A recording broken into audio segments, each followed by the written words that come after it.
La lettre des équipes Notre-Dame numéro 264, janvier-mars 2026.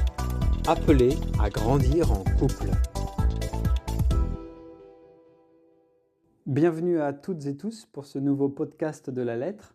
Vous retrouverez le sommaire de cette lettre dans la description du podcast. Et pour y accéder, rien de plus simple, il vous suffit de cliquer sur le mot « plus » que vous trouverez après la description. Chaque article a un horodatage qui lui correspond. Il vous suffit de cliquer sur l'horodatage pour accéder directement à l'article qui vous intéresse. Nous vous souhaitons une très bonne écoute. Édito de Pascal et Bertrand Mazas, rédacteurs en chef. Dans cette lettre, les articles écrits par des couples tiennent une large place. Ce qu'ils nous disent témoigne des joies et des difficultés que nous rencontrons tout au long de notre vie de couple. Comment s'ouvrir à de nouveaux possibles pour reconstruire une autre vie après un événement qui bouscule tout? Bernard Noirot-Nérin nous invite à le faire sous le regard de Dieu. Comment vivre nos petites tâches quotidiennes? Car l'amour, écrit Alban Plateau, se dit dans les gestes simples. Quand la foi s'écroule, quand le socle du couple se lézarde, comment sortir de cette ornière? Sébastien et Karine, Anne-Claire et François nous partagent leur expérience. Mars et Vénus, sous la couette, qu'ont-ils donc à nous apprendre sur l'évolution de la sexualité dans notre couple? Paul Devendre nous le dit avec humour. Décider à deux, est-ce possible? Y a-t-il un gagnant et un perdant, un coupable ou un responsable? Ina et Olivier Lefrançois nous confient leurs questionnements. Il y a des moments où il n'y a d'évidence ni pour l'un ni pour l'autre. Alors, on attend le Seigneur ensemble. Où nous veut-il? Que veut-il? Notre vie de couple n'est pas un long fleuve tranquille et chacun rappelle qu'il faut persévérer avec humilité dans la sérénité et l'espérance. Le gravillon d'un jour peut devenir une pépite de demain, en se souvenant que rien n'est jamais acquis. Permettez-nous de terminer cet éditorial en adressant à Pascal Bonini, secrétaire général de notre mouvement, à l'heure de sa retraite, un remerciement tout particulier. Cher Pascal, parce que tu as été et tu es encore, tu nous as aidés à grandir en couple.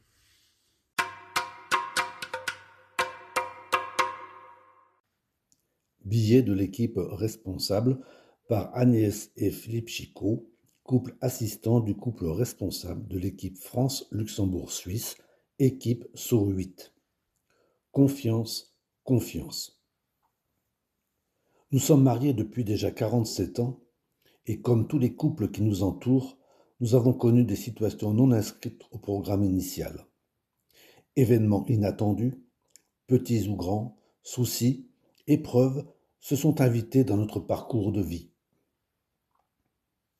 Mais nous connaissons, comme vous tous, chers équipiers, un couple qui nous a tous surpassés dans l'accumulation des imprévus dès le commencement de sa vie commune et même avant. Ce couple a connu une bouleversante annonciation, une naissance vécue ensuite dans la précarité, puis un exil pour fuir la menace de mort sur leur enfant. Vous les avez reconnus, il s'agit de Marie et Joseph. Que nous montre-t-il sur l'art d'accueillir la vie et son lot d'imprévus? Comment ont-ils pu rester malgré tout pèlerins d'espérance? Joseph a connu l'imprévu radical. Fiancé à la plus lumineuse des jeunes filles, il apprend qu'elle est enceinte d'un enfant qui n'est pas le sien. Son projet de vie avec Marie s'effondre et il croit qu'il lui faut renoncer à l'amour de celle qui est la joie de son cœur. Il cherche douloureusement la volonté de Dieu à laquelle il veut s'ajuster. Pouvons-nous oser un parallèle avec nos premières années de mariage? Nous attendions-nous, au-delà de la lune de miel, à expérimenter combien il est difficile de nous aimer en vérité? Au moment où les peurs apparaissent, celle de ne pas savoir gérer les conflits, de s'être trompé et même de parler tout simplement. Malheureusement, pour beaucoup de jeunes couples, l'angoisse générée par cette difficulté conduit trop vite à une séparation. C'est une tentation que Joseph a connue, mais le Seigneur est venu à son secours. L'ange du Seigneur lui apparut en songe et lui dit : « Joseph, fils de David, ne crains pas de prendre chez toi Marie, ton épouse. » Matthieu chapitre 1, verset 20. Arrêtons-nous un instant sur ces mots. Ne crains pas. Puissent ces mots être entendus par les jeunes couples, désemparés, face aux premières difficultés de la vie à deux. C'est avec le temps que se crée et grandit la confiance. Prends chez toi Marie, ton épouse. Le Seigneur conforte Joseph dans ses liens d'alliance avec Marie. Elle est son épouse. Comme nous sentons après tant d'années, comment la grâce du sacrement de mariage est toujours à redécouvrir. Le sacrement de mariage est à votre foyer une force au travail, utilisant les moindres efforts et même les maladresses et les fautes pour opérer votre union. Père Henri Carafarel. La naissance du bébé n'aura pas lieu comme prévu à Nazareth. Il faut partir à Bethléem pour que l'écriture s'accomplisse. Nouvelle épreuve, l'enfant menacé n'est plus en sécurité et il faut prendre la route de l'exil. Voici que l'ange du Seigneur apparaît en songe à Joseph et lui dit « Lève-toi, prends l'enfant et sa mère et fuis en Égypte. » Joseph se leva, il prit l'enfant et sa mère de nuit et se retira en Égypte. Dans Matthieu, chapitre 2, verset 13. L'ajustement prend alors la forme d'une prompte obéissance. Des années plus tard, l'imprévu surgit à nouveau quand durant 3 jours, Marie et Joseph ont perdu Jésus à Jérusalem. Nous n'avons pas de mal à imaginer leur angoisse. Tous les parents qui ont vécu l'expérience de perdre un enfant pendant de longues minutes, sinon des heures, dans un centre commercial ou une grande ville, en gardent un très mauvais souvenir. Mais là transparaît l'entente profonde entre Marie et Joseph, après des années de vie commune. Ils sont solidaires dans la liberté confiante qu'ils laissent à leur enfant. Ils sont également solidaires dans la peur lors de leur longue recherche de Jésus, solidaires dans les reproches, ou du moins les remarques qu'ils adressent à Jésus, et vraisemblablement solidaires dans la méditation du sens de la réponse de Jésus. Quel est le secret de leur couple ? Une immense confiance en l'amour de Dieu, un abandon à sa volonté et la capacité à s'appuyer l'un sur l'autre. Faisons les nôtres et laissons le mot de la fin au Père Caffarel. Si votre vie spirituelle repose d'abord sur l'accomplissement de la volonté de Dieu, et notamment sur le bon usage des imprévus, ne craignez rien. Volonté de Dieu et imprévus ne vous feront pas défaut.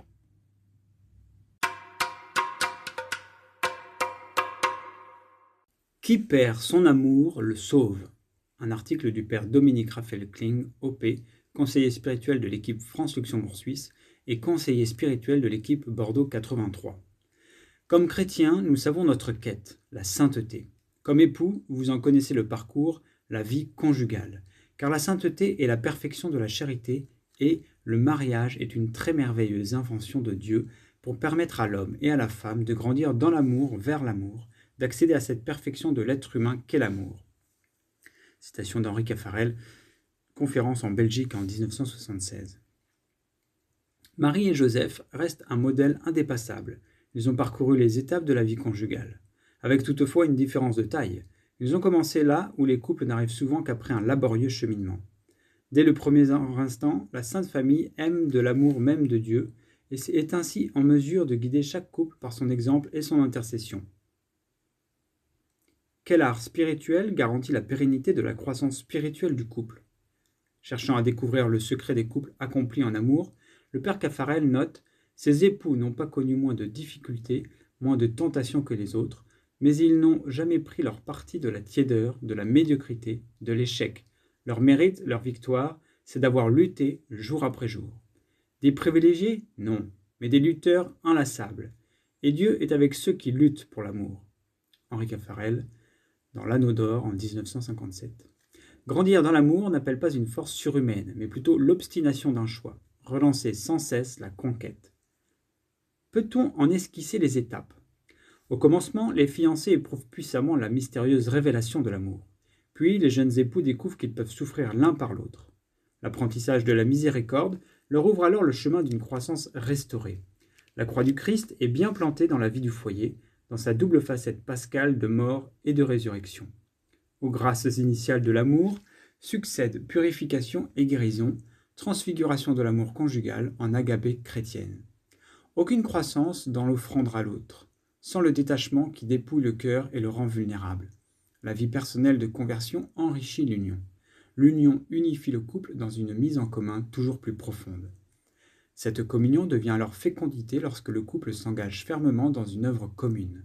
Construction du foyer, éducation des enfants, prière et apostolat. Le grand labeur de l'amour est de réaliser progressivement l'union sur tous les plans, celui des corps, celui des intelligences, celui des cœurs, celui des activités, nous dit encore Henri Caffarel dans l'Anneau d'or numéro 27-28 de 1949. Les enfants, puis petits-enfants, s'imposent ici comme une redoutable exigence de croissance dans le don, où chacun doit être préoccupé de faire franchir à l'autre un seuil nouveau, dans cette marche vers l'amour, et aider l'autre à être père et mère. Puis revient chez les époux la morsure de la solitude, redoutable tentation qui susurre l'illusion d'échec de l'amour conjugal. Pour le père Caffarel, c'est au contraire le signe le plus éloquent de sa réussite, si dévoile que seul l'amour de Dieu peut rassasier l'âme. À cette étape ultime advient le jour où, au fin fond du cœur, l'homme ou la femme comprennent que le Christ dit « Je n'entends pas seulement être le plus aimé, j'entends être le seul aimé ». C'est le sommet où ce n'est plus nous qui aimons les autres, c'est vraiment le Christ qui nous donne l'amour de notre conjoint, enfant, prochain. Et donc Dieu qui, à travers nous, aime les autres. La sainteté s'ouvre à celui qui entend. Qui perd son amour le sauve. Et ici, les chemins des célibataires, prêtres ou consacrés, rejoignent celui des époux dans le même défi transformant de la grâce.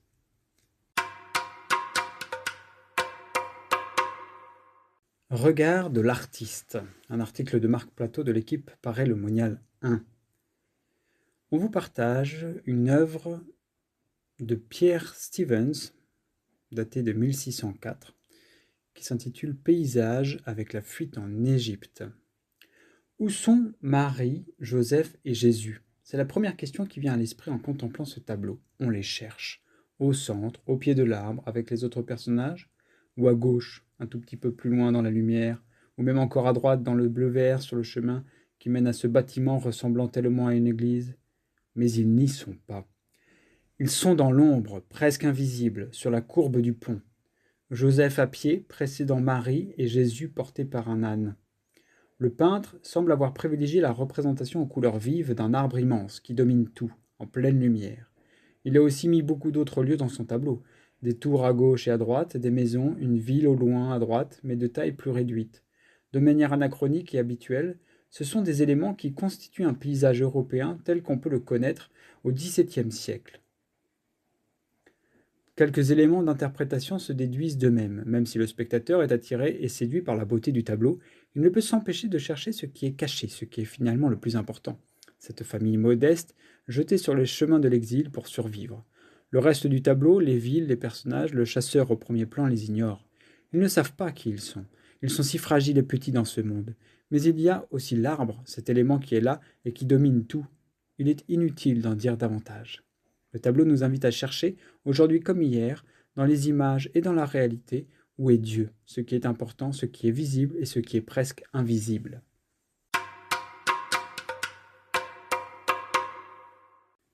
Merci. Un article de Monique et Jean Dubrez, couple responsable de l'équipe responsable France-Luxembourg-Suisse. Très cher Pascal, comment ne pas utiliser cette lettre pour venir une dernière fois te signifier notre profonde reconnaissance pour ces 43 années au service de notre mouvement en tant que secrétaire général des équipes Notre-Dame France-Luxembourg-Suisse. Ce mot « service » pourrait être écrit en majuscule, en lettres d'or, tant tu l'as incarné. Toujours disponible avec ta réponse posée, tu ne me déranges jamais. Souriant, calme, concluant par un oui, même quand tu n'as pas encore la solution. Tu as fait preuve d'une grande capacité d'adaptation, car tu as dû et su travailler avec plus d'une dizaine de couples responsables et leurs équipes. Maintenant, à ton tour de prendre soin de toi en te souhaitant davantage de temps libre pour toi et ta famille. Tu vas écrire une nouvelle page avec ton épouse Isabelle, qui poursuivra encore pendant quelques années ses activités professionnelles. Te voici devant des beaux cibles, là où le Seigneur t'appellera, en étant enfin libéré des caprices fastidieux des transports en commun, mais qui ont sans doute forgé ta patience. Nous avons bien noté que tu resteras disponible en cas de besoin. Tu nous as notamment indiqué ton souhait de pouvoir continuer à contribuer à la forme audio de la lettre. C'est toujours avec grand plaisir que nous te retrouverons donc autour d'un café pour échanger. Nous te savons paisible et confiant d'avoir transmis la responsabilité de l'équipe de la Glacière à Paul-Henri. Par tes qualités humaines, tu as œuvré depuis longtemps à cette heureuse transition. Très cher Paul-Henri, sois à ton tour remercié d'avoir accepté de saisir le bâton du relais. Ton implication pendant les derniers mois de tuilage t'a donné les clés du pilotage de l'équipe du secrétariat. Nous sommes confiants dans tes capacités à la faire vivre et à lui donner l'élan auquel nous allons travailler de concert. Depuis plusieurs années, nous avons apprécié ta finesse d'analyse et savons pouvoir compter sur ton travail attentif et minutieux, sur tes initiatives et le dynamisme de ta jeunesse.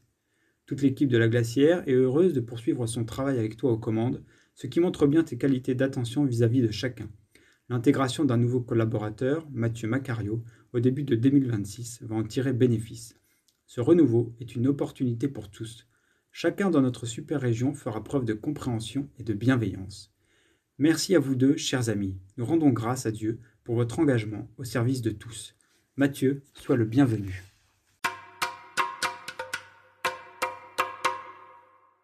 Rubrique Orientation de l'année.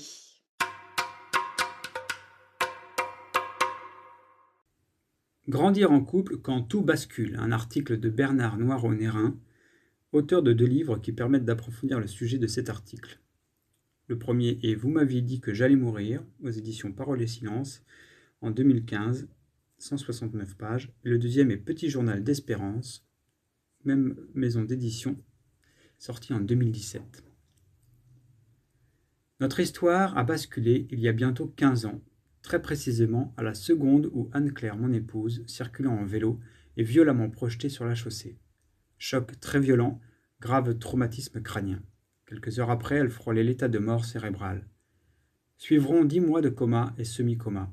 À la sortie définitive de son coma, nombreuses séquelles définitives. Depuis cette date, je suis très ému, à chaque mariage, au moment de l'échange des consentements. Car j'ai pris conscience de la force de l'engagement des époux. Engagement définitif devant Dieu et les hommes, dont nul ne mesure vraiment l'importance et les enjeux le jour J. Mystère donc de la vie, mais aussi force de la vie qui nous malmène sévèrement et nous aide aussi à avancer et grandir.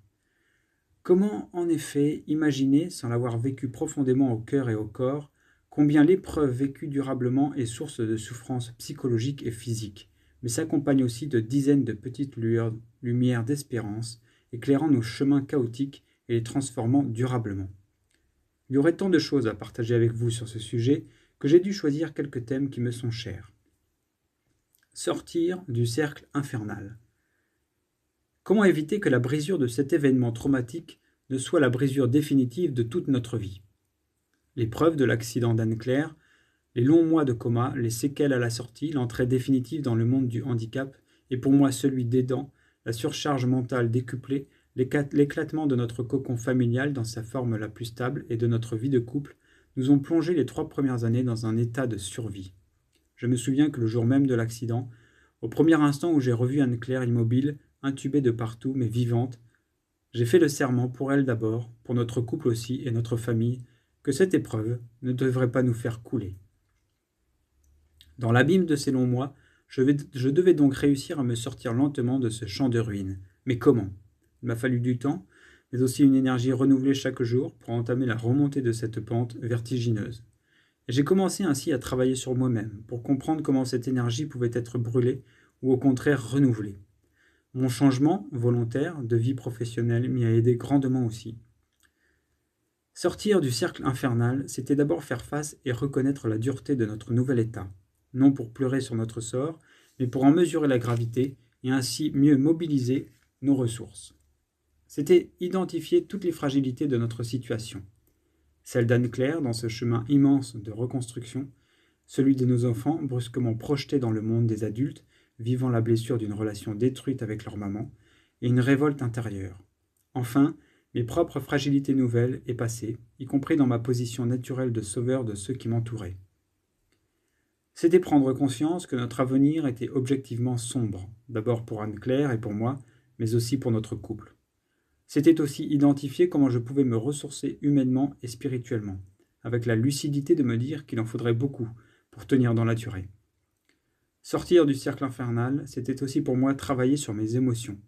La peur sur notre avenir, notre équilibre familial et conjugal, la colère, non contre Anne-Claire, mais contre le handicap, la tristesse sur notre passé qui n'était plus, sur ces 25 années de vie commune heureuse à jamais englouties, le sentiment d'abandon par Dieu et les hommes, vivant quelque chose de violent et d'unique, comment partager même avec ses plus proches l'abîme dans lequel j'étais irrémédiablement plongé.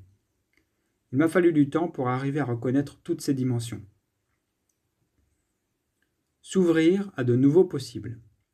En acceptant de vivre cette autre vie, comment la reconstruire? Vivre humainement malgré la perte de dialogue et de projets communs et nos vies largement séparées. Vivre cette réalité, c'était accepter que notre équilibre soit totalement autre. Nous étions un couple échangeant sur tout, vivant beaucoup de choses à deux sans être fusionnels. Nous avons dû apprendre à vivre des moments de retrouvailles fugitifs, mais plus vrais, être pleinement à l'autre dans des formats beaucoup plus courts. Travailler mes ressourcements, lieu où je pourrais reprendre pied humainement ou spirituellement, personne auprès de qui je pouvais déposer mon fardeau, activités et engagements que je pouvais mener pour me réenraciner. Et pour Anne-Claire, être sans cesse vigilant à ce qui lui faisait du bien et l'aider à vivre encore. Travailler mes biais, ma position de sauveur, mes mots d'ordre, le soit parfait, soit fort, et fausses croyances. Personne ne peut aussi bien s'occuper d'Anne-Claire que moi. Le sauveur, il n'y en a qu'un seul.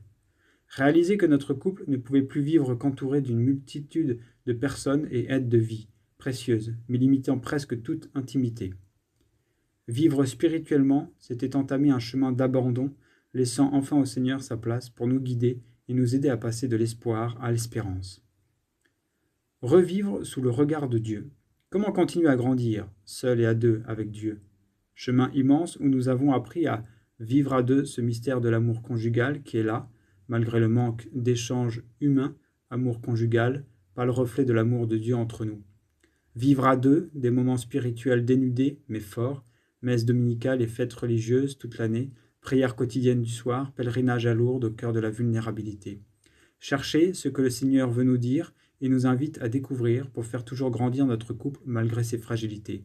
Chercher pour moi des ressourcements spirituels nouveaux et indispensables. Fraternité, retraite.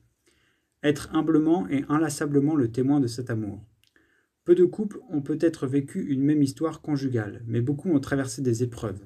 Je souhaite que ce partage puisse être une lumière éclairant leur route et restant toujours, même au cœur des bouleversements, une lumière de joie, une lumière d'espérance.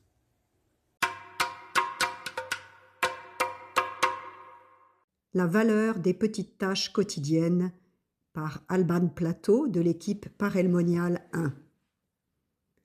À première vue, le royaume de Dieu ne semble pas se construire à coups de lessive, de repas à préparer ou de devoirs à surveiller. Et pourtant, qui n'a jamais eu l'impression que la sainteté se joue parfois au moment de vider le lave-vaisselle sans râler ou d'éteindre la lumière de la salle de bain abandonnée pour la 10e fois? Dans nos familles, ces petites tâches reviennent sans cesse, comme une litanie du quotidien. Mais loin d'être inutiles, elles sont le lieu même où l'amour prend chair. Voilà pourquoi l'Église appelle la famille la petite Église, parce qu'au cœur des miettes à ramasser et des chaussettes à trier, Dieu s'invite et transforme tout.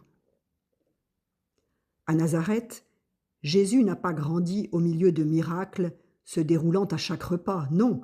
Il a connu le pain à pétrir, les copeaux de bois qui s'incrustent dans les mains de Joseph, les gestes simples de Marie. Si ce n'est pas très spectaculaire, c'est divinement habité. Saint Paul l'a bien compris quand il nous a dit, dans son épître aux Colossiens, chapitre 3, verset 17, « Tout ce que vous faites, faites-le au nom du Seigneur. » Oui, même étendre le linge peut devenir prière, surtout si on le fait en chantant. Les petites choses aussi deviennent un lieu de sainteté. L'amour aussi se dit dans les gestes simples. On peut rêver d'un amour flamboyant, mais la vérité, c'est qu'il s'entretient souvent dans le banal. Apporter un café au lit, accepter de regarder un film choisi par l'autre, même si ce n'est pas notre style, ou partager une corvée, ce sont autant de preuves d'amour qui valent de l'or. Sainte Thérèse de Lisieux l'avait dit mieux que personne. Les petites choses faites avec beaucoup d'amour ont une valeur immense. Dans un couple, c'est parfois un « je m'occupe des poubelles » qui résonne comme une véritable déclaration.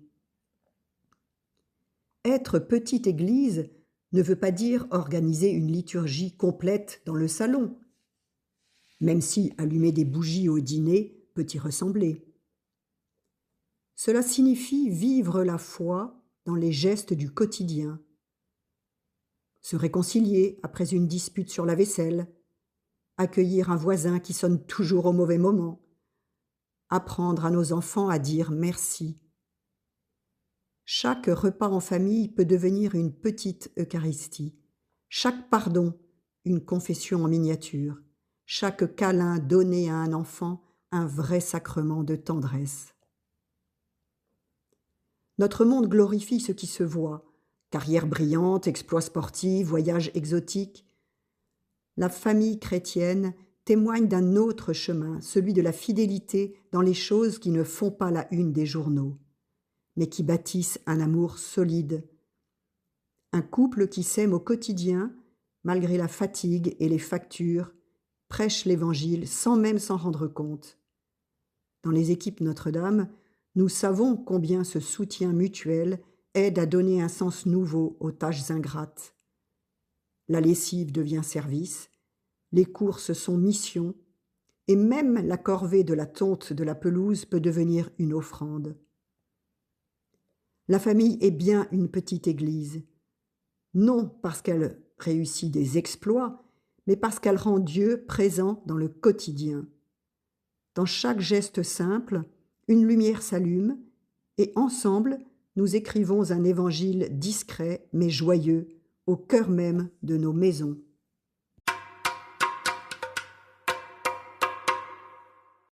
Mars et Vénus sous la couette au fil du temps.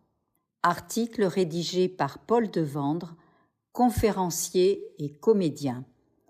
Paul Devendre est l'auteur et interprète du spectacle « Les hommes viennent de Mars, les femmes de Vénus ». Il est actuellement en tournée avec la version 2.0 du spectacle. Toutes les informations sont à retrouver sur le site pauldevendre.com. Par curiosité, j'ai demandé à ChatGPT d'écrire un article sur l'évolution de la sexualité dans le couple. Sans surprise, il m'a sorti ce que les magazines féminins rabâchent depuis des années, l'érosion du désir, les dangers de la routine et la baisse de la fréquence des rapports au fil du temps, avec quelques études scientifiques pour crédibiliser le tout. Les différentes étapes de cette longue agonie y étaient aussi décrites. D'abord la passion et la découverte, puis la routine et enfin l'ennui. Une longue descente aux enfers qui n'a rien de très enthousiasmant. Heureusement, l'algorithme a quand même intégré qu'il était de bon ton de finir sur une note d'optimisme. Voici donc la conclusion de l'article. En définitive, la sexualité conjugale n'est pas seulement une histoire de fréquence ou de performance, mais bien une histoire d'amour, de respect et de partage qui se réinvente au fil des années. Qui l'eût cru ? Il est évident que la relation sexuelle n'est pas qu'une histoire de fréquence ou de performance. Une relation non déconnectée. Bien sûr, la relation sexuelle est avant tout une histoire d'amour dont la flamme s'entretient au quotidien. Tous les couples qui sont ensemble depuis quelques années le savent, ils ont intégré le fait que la relation sexuelle ne peut être dissociée du quotidien. Et plus encore pour la femme. Pour elle, l'envie sexuelle découle des sentiments amoureux. En d'autres mots, pour que cela se passe bien sous la couette, il faut que le quotidien se passe bien. Pour elle, que son mari sorte spontanément la poubelle fait donc partie des préliminaires. Les hommes ne le comprennent pas toujours, car pour eux, c'est l'inverse. Faire régulièrement l'amour fait partie des préliminaires pour penser à sortir la poubelle. Comme nous ne fonctionnons pas de la même manière, nous ne sommes pas toujours conscients des besoins de l'autre.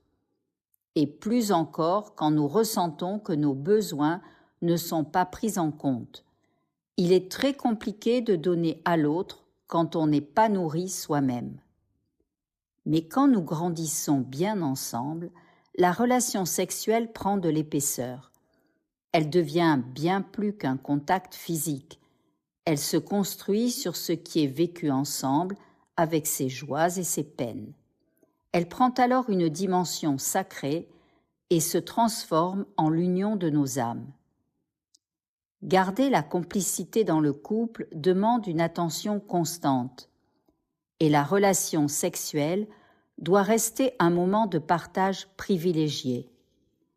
Elle permet de remettre les compteurs à zéro, de passer outre certaines petites disputes finalement dérisoires. Prendre rendez-vous ? L'idée de se fixer en couple des rendez-vous câlins peut apparaître à première vue saugrenue.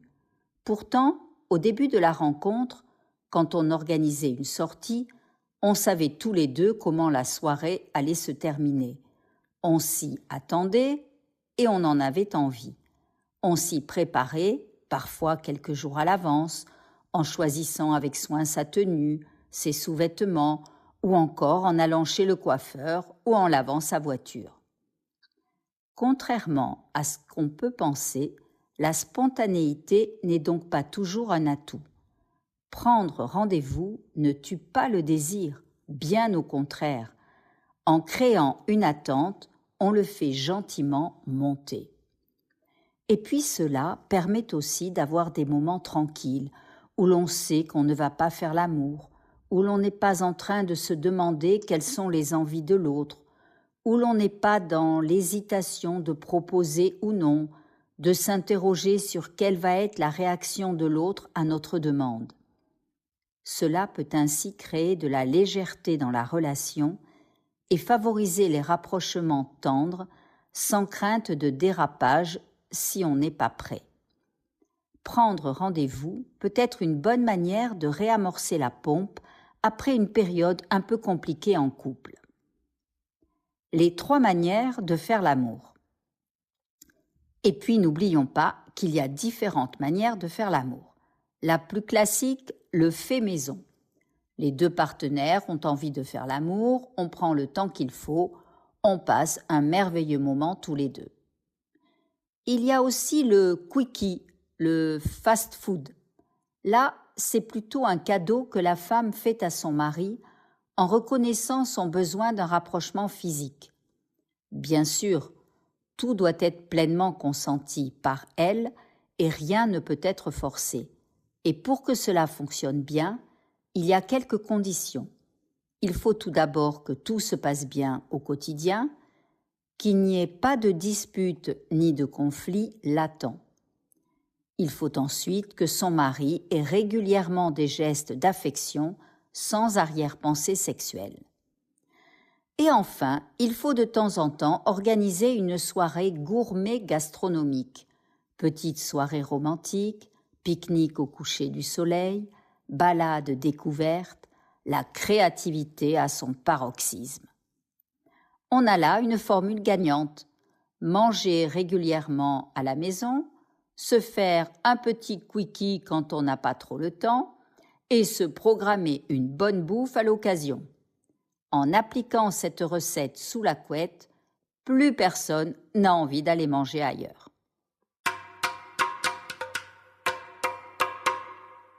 Pèlerin à la nuque raide. Ina et Olivier Lefrançois, équipe Nîmes 15. Presque 30 ans de mariage, de décision, d'interrogation à relire en une après-midi pour faire un article pour la lettre des équipes Notre-Dame. Quelle joie d'ouvrir cette malle de souvenirs, d'y retrouver des fuites en Égypte, des magnificates, des déserts, des mystères et des deuils. Les choix de l'un et de l'autre. Décider à deux, est-ce possible? Y a-t-il un gagnant et un perdant? Un coupable ou un responsable? Y a-t-il un boulet et une locomotive, une rêveuse et un pragmatique? Sommes-nous vraiment libres ou esclaves d'une blessure ou de notre histoire familiale? Y a-t-il une unique réponse parfaite ou faut-il croire que tous les chemins mènent à Rome? Vous n'aurez pas la réponse, mais notre réponse, celle que la vie a forgée à la force de ces événements qui viennent démolir ce bonheur éthéré auquel on s'accroche. En quelques mots, voilà notre parcours, banal, mais singulier par ses virages sur l'aile. Mariés sans possibilité d'avoir des enfants, nous avons plusieurs fois démissionné tous les deux pour servir un sanctuaire, un parent malade, un diocèse, des prêtres. Jamais ces choix n'ont été une évidence à tous les deux, mais tantôt à l'un, tantôt à l'autre. Alors commence pour l'un l'attente, souvent dans la souffrance, la solitude, la prière. Il faut résister à vouloir tirer sur les carottes pour les faire pousser, combattre le ressentiment, remettre à Dieu cette intuition, se détacher et se rappeler que tout concourt à ceux qui aiment Dieu, même cette absence de décision. Pour l'autre, c'est l'heure du chemin, l'heure de se laisser toucher par la liberté de son conjoint, que son conjoint lui offre, de se détacher du train-train qui s'est installé, de retrouver l'important au milieu du futile. L'heure aussi de dépasser ses schémas et ses idées préconçues, de faire un pas dans la confiance pour tester, goûter cette nouvelle orientation. Puis vient le moment de l'appropriation du choix, de la reconnaissance de la clairvoyance de l'autre, de la gratitude pour la paix et les signes qui confirment cette décision. C'est le moment où l'on marche de nouveau ensemble dans la même direction. Le temps et la patience. Un des 4 principes du pape François était que le temps est supérieur à l'espace. Oui, le temps est nécessaire, les années sont nécessaires. Ce temps d'attente est fécond, peut-être plus que tout. Il nous fait grandir dans l'amour de l'autre, nous apprend à le respecter, à accepter les limites de chacun. Notre vie sera-t-elle suffisante pour apprendre à nous aimer en vérité? Et puis, il y a ces moments où il n'y a d'évidence ni pour l'un ni pour l'autre. Alors on attend encore, on attend le Seigneur ensemble. Où veut-il? Que veut-il? Là, il s'agit de vivre la vie ordinaire en restant attentif à l'attendu, car c'est bien souvent là que nous avons trouvé, caché l'Esprit Saint. Et c'est long, ça paraît long, mais il nous faut aussi chacun lancer notre filet à gauche, à droite, recommencer, persévérer, ne pas nous lamenter sur le petit nombre de poissons, mais rendre grâce inlassablement pour la mer, le bateau, les filets et le peu de poissons. Et soudain, dans cette morne plaine, apparaît inopinément et providentiellement un nouveau sentier, pas très carrossable, mais pourtant désirable. Il s'agit de l'emprunter avec prudence, demander conseil à des prêtres, vérifier tous les deux si cela est bon pour chacun de nous et pour notre couple. Que d'impatience nous a-t-il fallu traverser? Elles sont là, bien présentes. Elles nous poussent à vouloir tout simplifier, à vouloir comprendre l'autre avant de l'écouter, à lui plaquer ses fonctionnements, ses raisonnements, ses besoins. C'est un leurre. Il nous aura fallu des centaines de devoirs de s'asseoir, nous mettre régulièrement à genoux devant le Seigneur, comme de pauvres pécheurs pardonnés, combattre pour maintenir cette prière de couple, prier l'un pour l'autre, pour commencer à rire de nos faiblesses, à apprécier notre complémentarité, à nous appuyer sur l'autre sans culpabilité, à reconnaître en l'autre ces qualités qui nous manquent. Pardon Seigneur pour ce couple à la nuque raide et merci pour ta fidélité et ta patience. Quand la foi s'effondre au cœur du couple, article de Karine et Sébastien. Mariés depuis 23 ans, nous avons 3 enfants. Notre histoire a commencé sous le signe de la foi. Nous nous sommes rencontrés à l'aumônerie étudiante. Karine animait la messe à la flûte. Dès que je l'ai vue, j'ai senti comme une évidence. Nous avons construit notre couple sur l'amour, mais aussi sur la foi. Nous étions engagés dans l'Église et Dieu avait toute sa place au cœur de notre vie. Pourtant, au fil des années, la routine, le travail, les déplacements, les enfants ont lentement pris le dessus. Ma vie professionnelle m'a happé. J'étais souvent absent, pris par les obligations, par la fatigue. J'aimais ce rythme qui me donnait le sentiment d'être libre, autonome. Pendant ce temps, Karine tenait la maison, gérait les enfants, les devoirs, les soucis du quotidien. Peu à peu, un mur invisible s'est dressé entre nous.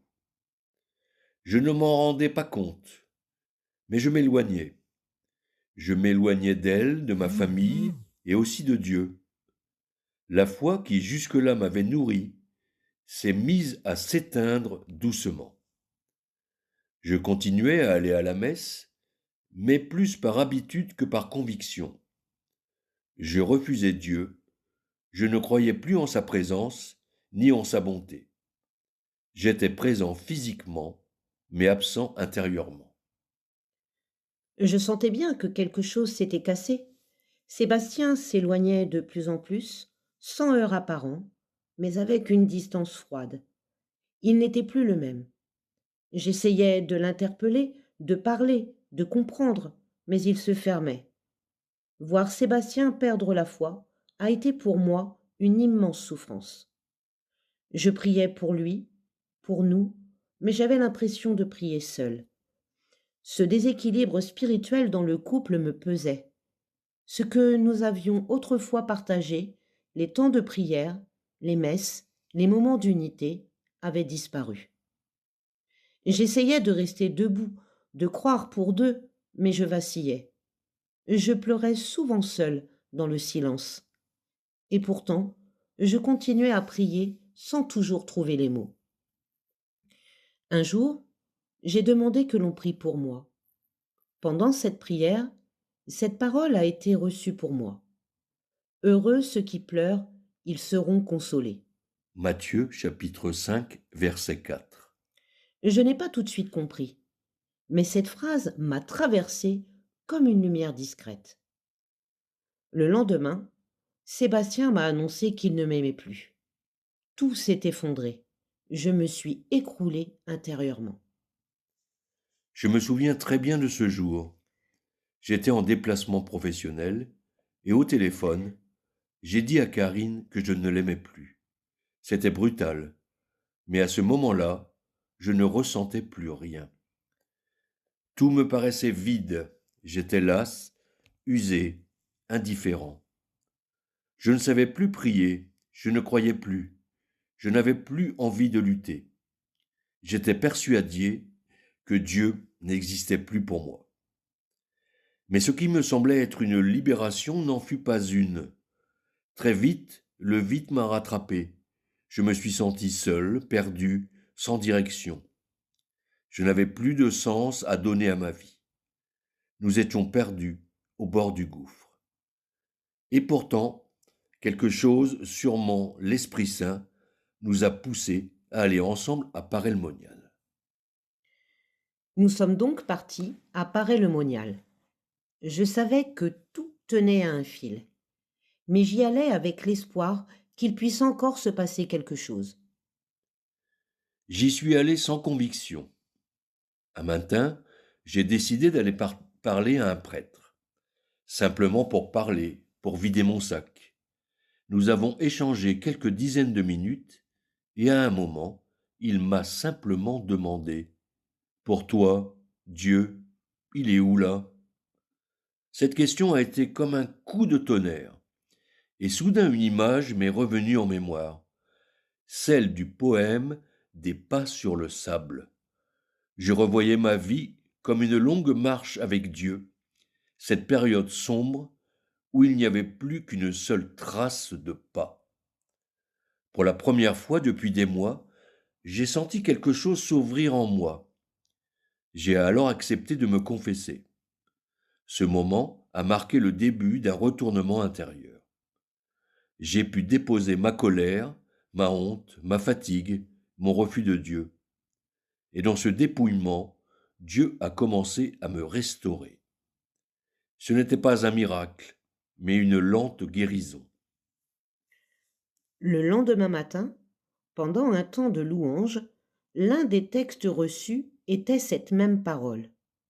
Heureux ceux qui pleurent, ils seront consolés. C'était comme si Dieu venait me redire « Je t'ai entendu, je suis là ». À ce moment-là, j'ai su que Dieu nous avait rejoints dans notre détresse. Nous étions sur le chemin du pardon. Dieu n'a pas tout réglé en un instant, mais il nous a rejoints là où nous en étions. Il a commencé à reconstruire patiemment ce que nous avions brisé. Nous avons décidé de faire le parcours Retrouvailles, un programme d'église pour des couples en crise. Ce parcours a été pour nous un prolongement du travail commencé à Paray. Il nous a permis d'apprendre à dialoguer autrement, à écouter sans juger, à exprimer nos sentiments avec vérité. Et Dieu a continué son œuvre dans le silence et la fidélité. Depuis, nous avons remis Dieu au centre de notre vie.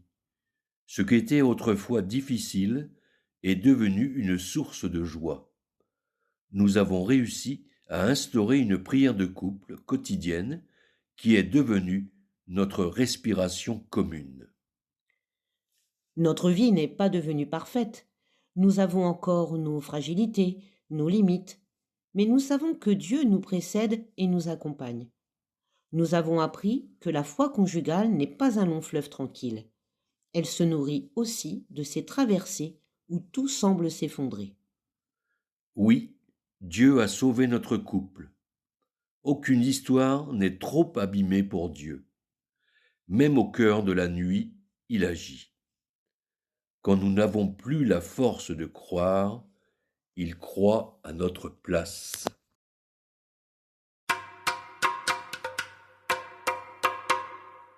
Avons-nous vraiment grandi en couple? De Bérengère et Émeric de Sud-Sérou, équipe Rueil 15. J'ai grandi grâce à toi. Vivre à tes côtés me conduit à grandir. Ta forme d'esprit n'est pas la mienne.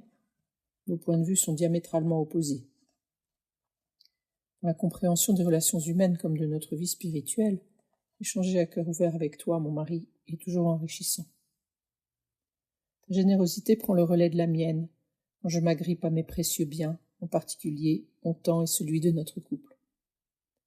Je me souviens par exemple d'un jour où je grommelais contre une amie dont j'avais gardé le fils pour lui permettre de préparer un concours, mais qui avait employé son temps libre à toute autre chose. À toi seul, je pouvais exprimer ce dépit, et grâce à toi, par ta réponse en boutade inspirée, « Donne, donne, donne !» j'ai pu comprendre que ce que j'avais décidé de donner ne m'appartenait plus. Donner sans retour, et le cœur joyeux, est parfois un combat, et quand je risque d'abandonner, de resserrer mes doigts et mon cœur, c'est souvent toi qui m'appelles à les ouvrir. J'ai aussi grandi grâce à toi. Avec toi, ma femme, j'ai construit une famille et un foyer. Il n'est pas exactement comme je l'imaginais. Tu l'habites à ta manière, qui est si différente de la mienne. Et pourtant, c'est bien mon foyer. Ton audace, tes attentes me poussent à me dépasser. Quel projet aurais-je lancé si tu n'avais pas été à mes côtés? Si nous n'avions pas notre famille à faire grandir? Tant de choses dans lesquelles je me sentais faible et où, pourtant, j'ai pu oser grâce à toi et ainsi pu grandir. Je me souviens en particulier de cet engagement un peu fou de week-end avec des enfants handicapés. Je me souviens aussi de ce service d'église exaltant où il nous a fallu tout lâcher de nos habitudes et de notre confort. ou encore de ce déménagement en Angleterre, nous qui n'avions pas quitté le même pâté de maison depuis notre enfance.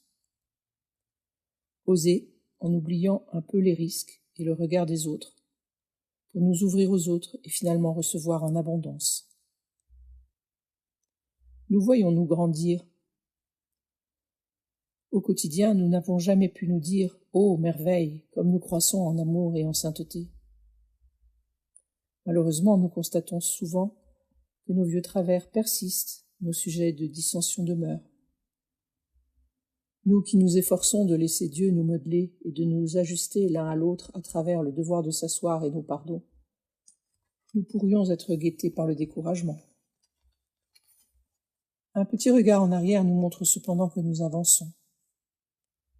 Appelés récemment à un service assez chronophage en couple, nous choisissons d'accepter ensemble, parce que l'un sent que c'est bon pour notre couple, impliquant d'abandonner d'autres activités, ceci nous coûte. Pourtant, à la faveur de ce choix, c'est une nouvelle dimension de chacun de nous et de notre couple qui se déploie. Nous découvrons de nouvelles sources de joie et de croissance. Je te vois mettre en œuvre tes compétences professionnelles. Mes intuitions nous font avancer. Tu t'appuies sur ma capacité à tisser des liens et à comprendre les personnes. Nous découvrons de nouvelles réalités. Nous sommes plus souvent absents. Les enfants doivent donc apprendre à faire avec. Et, tout compte fait, c'est l'heure pour eux. Ils grandissent eux aussi, et c'est l'occasion pour nous de leur laisser plus d'espace. Rubrique Spiritualité conjugale. Sommes-nous une personne, un couple humble? Article de Sabine et Alain Bazerbe, équipe Bordeaux 45. Être humble, c'est s'accepter tel que l'on est, avec nos forces et nos fragilités, conscient de nos faiblesses, mais prêt à nous relever à chaque fois que nous échouons. Voilà une définition qui peut nous éclairer. L'humilité, plus qu'une qualité, est un état d'esprit. C'est le contraire de l'orgueil qui pousse à vouloir être le plus grand ou le meilleur. Mais ce n'est pas non plus l'humiliation ou la dépréciation de soi, car l'humilité ne s'exerce pas au détriment de la dignité. L'humilité de chaque conjoint. Aucun couple n'est parfait. Il y a tension entre le désir d'absolu et la réalité de nos tempéraments. L'humilité est un levier puissant pour entrer dans une relation vraie et profonde. Être soi, oser montrer ses fragilités sans s'y complaire, aller vers l'autre, l'accueillir et le faire grandir, lui laisser de l'espace dans notre vie en l'acceptant tel qu'il est, avec ses défauts, l'aider à s'accepter en vérité et à relever le défi de ses limites. L'orgueil dans le couple, c'est vouloir avoir le dernier mot, écraser l'autre pour se sentir exister, accuser l'autre en rejetant sur lui notre part de responsabilité. Avec l'orgueil, on se situe dans l'affirmation de la force ou du pouvoir. Or, on ne peut pas grandir dans la rivalité ou l'accusation, car on se replie ou on s'affronte sans écoute possible. L'écoute de l'autre demande de l'humilité pour accepter que sa vision des choses, ses désirs, ses besoins, ses goûts soient différents des miens.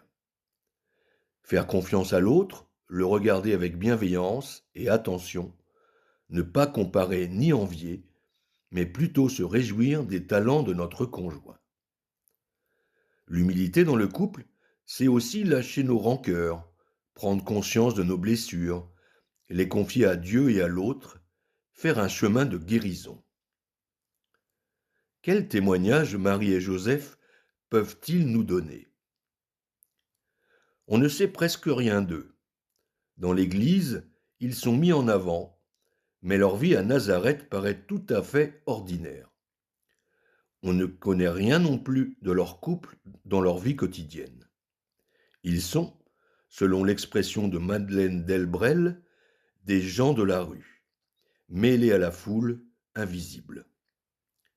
Et pourtant, ils sont le choix de Dieu, le terreau indispensable à la venue du Christ, le foyer où Jésus peut grandir dans la foi, l'humilité et la confiance.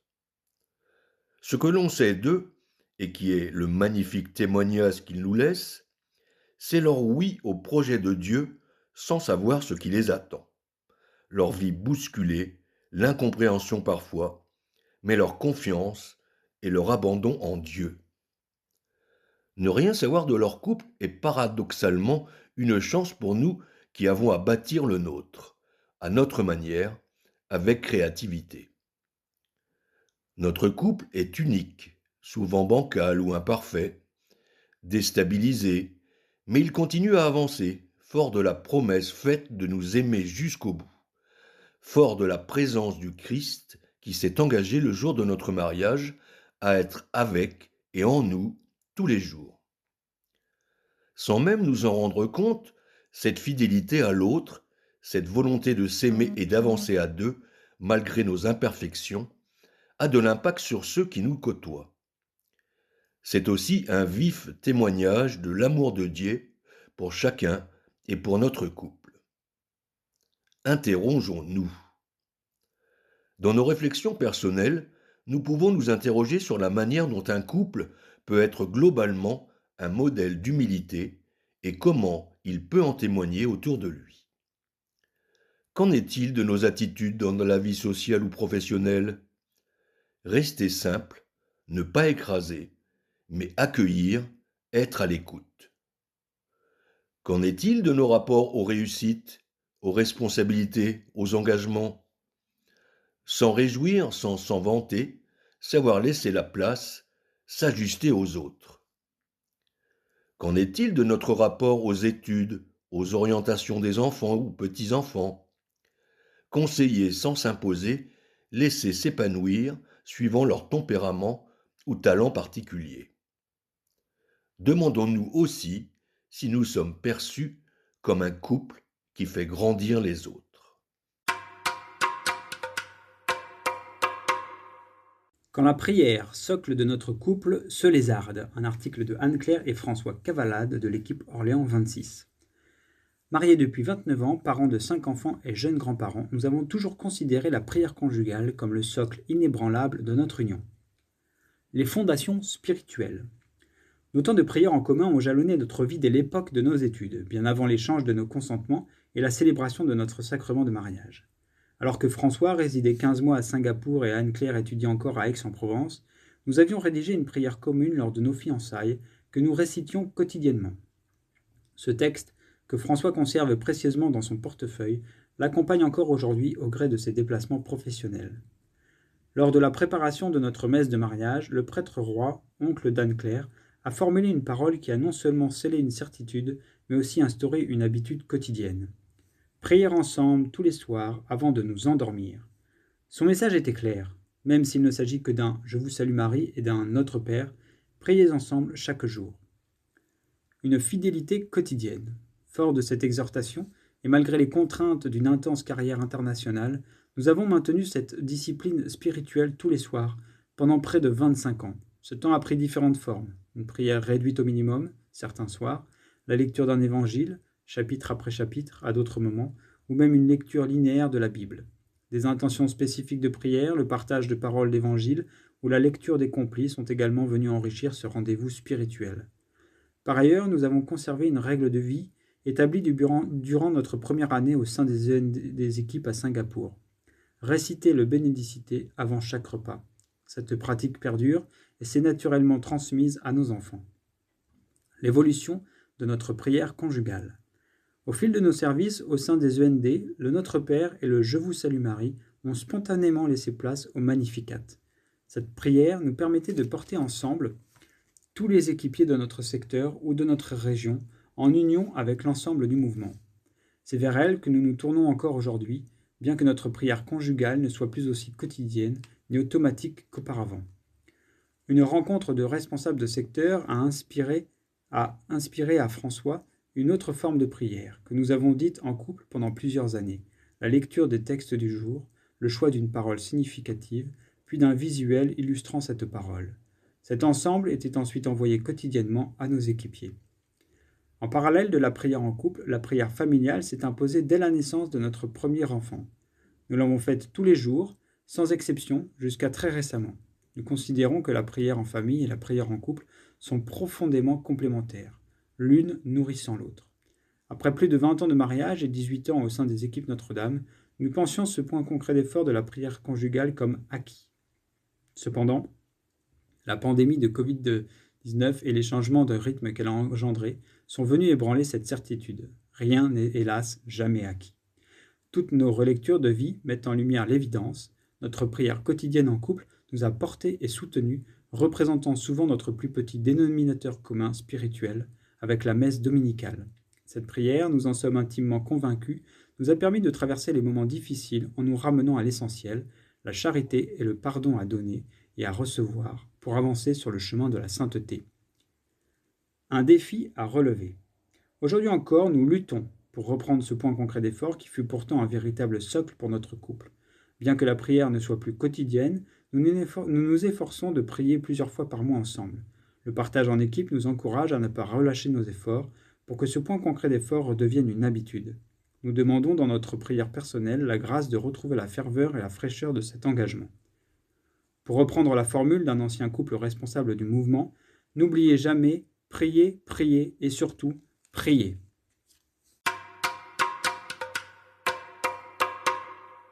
Dieu nous veut son coopérateur par Henri Caffarel. C'est d'abord auprès de votre conjoint que Dieu vous veut son coopérateur. Rappelez-vous ce que Pie XI écrivait dans Casti Connubii. Cette mutuelle formation intérieure des époux, cette application assidue à travailler à leur perfection réciproque est la raison première du mariage, si l'on ne considère pas strictement dans le mariage l'institution destinée à la procréation. Ce n'est donc pas un luxe, l'heureuse initiative d'un jeune ménage édifiant, que cette prise en charge spirituelle des époux l'un par l'autre. C'est une mission divine. Par le sacrement du mariage, vous vous constituez responsable de la sanctification de votre conjoint, à l'exemple du Christ s'incarnant et se constituant responsable du salut de l'humanité. Un mot que vous connaissez bien souligne cette mission réciproque, celui de ministre. Car vous êtes ministre, non seulement de votre sacrement au jour de la célébration du mariage, mais bien qu'en un autre sens chaque jour. Un ministre, c'est un homme qui, pour une tâche déterminée, agit au nom d'un autre, ou plus exactement encore, par qui cet autre agit. Dans le mariage, cet autre, c'est le Christ. Mari et femme, vous êtes, par le Christ, chargés de mission auprès de votre conjoint. Il est une œuvre que le Christ entend faire par vous et avec vous auprès de celui qu'il vous a confié. Par chacun se donnant à l'autre, il veut se donner. À chacun, il demande de l'accueillir lui-même en accueillant le don de l'autre. Aussi, ne faut-il pas hésiter à employer le grand mot de ministère pour caractériser votre vie conjugale. De même qu'on parle d'un ministère sacerdotal, de même il faut parler d'un ministère conjugal unique, original, irremplaçable, reçu du Christ. Ce ministère n'est pas seulement un devoir, c'est aussi un pouvoir et c'est encore une grâce. Devoir de travailler à la sanctification de votre conjoint, pouvoir donné par le Christ pour le faire. Grâce, secours du Christ qui ne vous laissera jamais seul dans cette tâche.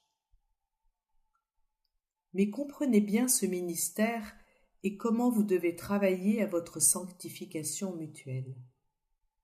Non pas à la manière de deux prédicateurs s'édifiant l'un l'autre à longueur de vie par des propos pieux, mais essentiellement dans et par l'exercice même de votre vocation d'époux et de parents. Il ne s'agit pas tant de vous évertuer à faire du bien à votre conjoint que de vous entraider, de vous aimer, d'aimer vos enfants et de vous soutenir dans l'exercice de la paternité et de la maternité. Une anecdote illustrera ma pensée. Un ancien camarade de collège vient un jour me rendre visite. Nerveux, tendu, il me lance à bout portant. « J'ai failli étrangler ma femme. » Oh. Me ravisant, je me contenterai d'étrangler un jésuite. Ah, oui, je suis convaincu qu'il répète à mon épouse à longueur de confession « Votre mari est votre premier chant d'apostolat. » Eh bien, j'en ai plus qu'assez d'être un chant d'apostolat. Je voudrais bien être tout simplement un mari qu'elle aime. Coopérer avec le Christ à la sanctification de votre conjoint est essentiel à votre mission apostolique. Tu es, dit le Seigneur, à chacun de vous, un envoyé, un témoin, un coopérateur indispensable pour la sanctification de ton conjoint. Il est vrai que je travaille de bien des façons à en faire un saint. Sous la forme du pain eucharistique, je nourris sa vie chrétienne. Sous la forme du prêtre, je lui pardonne quand il ploie sous le péché. Mais sous la forme la plus émouvante, celle d'une épouse tendre, empressée, d'un mari attentif, prévenant, amoureux, je vais être auprès de lui jour et nuit, et lui révéler mon amour, et me l'attacher plus étroitement. Si chaque époux est chargé de mission auprès de son conjoint, les deux époux ensemble, en tant qu'ils ne font qu'un, sont chargés de mission auprès des autres et d'abord auprès de leurs enfants.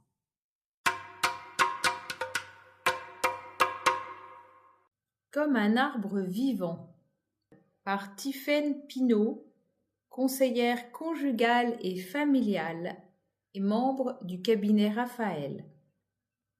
Il est comme un arbre planté près du ruisseau, qui donne du fruit en son temps, et jamais son feuillage ne meurt. Psaume 1, verset 3. Nul ne peut vivre seul. Nous avons besoin du lien. Avec Dieu d'abord, avec notre prochain ensuite, et de manière plus singulière, avec notre conjoint. Si l'on pense le couple comme un organisme vivant, sa croissance pourrait ressembler à celle d'un arbre, lente, enracinée, à l'épreuve des saisons et des intempéries, mais promise à la fécondité et à la force.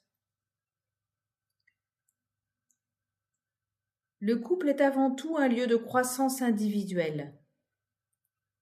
Le mariage chrétien ne supprime pas l'individualité.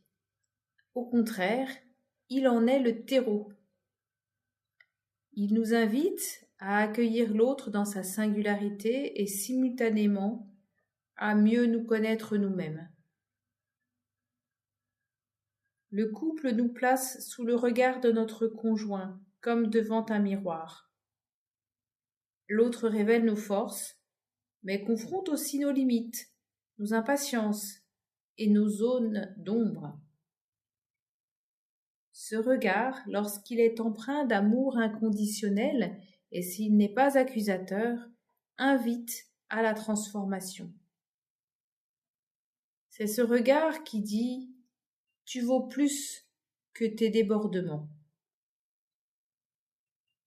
Dans cet espace de confiance et d'encouragement, chacun apprend à s'aimer et à grandir vers son identité profonde. Dieu appelle chacun à une mission unique, mais cette mission ne s'accomplit pas isolément. Le couple est un espace où se discerne l'appel de Dieu et où nous nous soutenons mutuellement pour y répondre. Il arrive que nous doutions de nous-mêmes. Dans ces moments-là, l'autre peut être le témoin fidèle de notre potentiel, croyant en nous parfois plus que nous-mêmes. Ose relever ce défi, aie confiance en toi. Cette confiance reçue et donnée est une grâce immense. Elle nous aide à nous relever, à dépasser nos peurs. Elle est aussi une autorisation donnée à l'autre d'emprunter des chemins parfois inattendus. Le oui de Joseph et son accueil inconditionnel de Marie ont créé l'espace où la vocation propre de Marie a pu s'épanouir au cœur du couple. Sans cette confiance de Joseph, l'histoire aurait été bien différente. De nos oui échangés naît une réalité nouvelle, le couple. Ce n'est pas seulement la somme de deux existences, mais une entité à part entière, le premier enfant du couple. Ce « nous » possède ses propres compétences que chacun seul n'aurait pu manifester. La prudence de l'un peut équilibrer l'audace de l'autre. La créativité de l'un enrichir la rigueur de l'autre. Et ainsi des projets ambitieux deviennent possibles grâce à cette coopération. Ce nous conjugal qui surgit est sacré. Sacré d'abord parce qu'il devient le lieu d'une relation habitée par la présence de Dieu. Sacré également parce qu'il est un sanctuaire intime qui n'appartient qu'aux époux et qui a besoin d'être protégé, délimité, respecté. L'espace physique, l'espace psychique et les actions concrètes du couple forment cet espace intime à préserver. Définir cette frontière sacrée, ce qui est à nous et ce que nous partageons avec le monde, permet au couple de trouver force et équilibre. Prendre soin de cet espace, c'est déjà nourrir sa croissance. Pour reprendre notre métaphore végétale, un arbre s'enracine parfois dans un sol rocailleux, affrontant les intempéries pour se renforcer. De la même manière, chaque couple peut témoigner que l'amour au quotidien n'est pas exempt de difficultés. Pourtant, ce sont précisément ces frottements qui permettent la guérison et la croissance. Au plus profond de la relation, il faut garder des réserves d'amour et de bienveillance. Ce terreau discret permet qu'un pardon naisse, qu'un temps spirituel à deux devienne possible, ou que de petits gestes de tendresse se multiplient. Le couple se transforme alors en un lieu concret de don. Offrir son temps, son écoute, sa patience, sa tendresse et parfois son pardon. Enfin, pour grandir, le couple doit parfois consentir à des renoncements, un peu comme une taille d'hiver pour un arbre qui se prépare à fleurir au printemps. Ces sacrifices ne sont pas une perte, mais un acte sacré. Sacrifice venant de rendre sacré. Il s'agit parfois de mettre de côté un désir, un projet trop personnel, afin de préserver la vitalité du couple.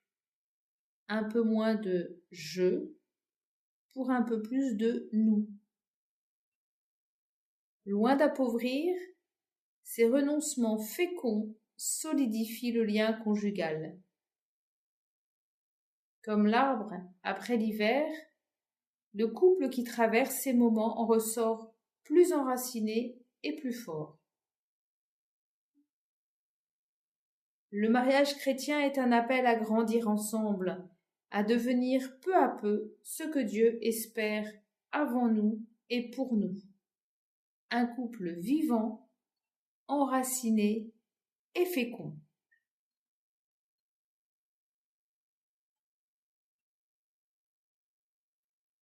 proposition de DSA. Partagez avec votre conjoint. Un désir personnel ou une habitude qui prend trop de place dans notre relation. Un acte concret qui pourrait nourrir davantage le couple.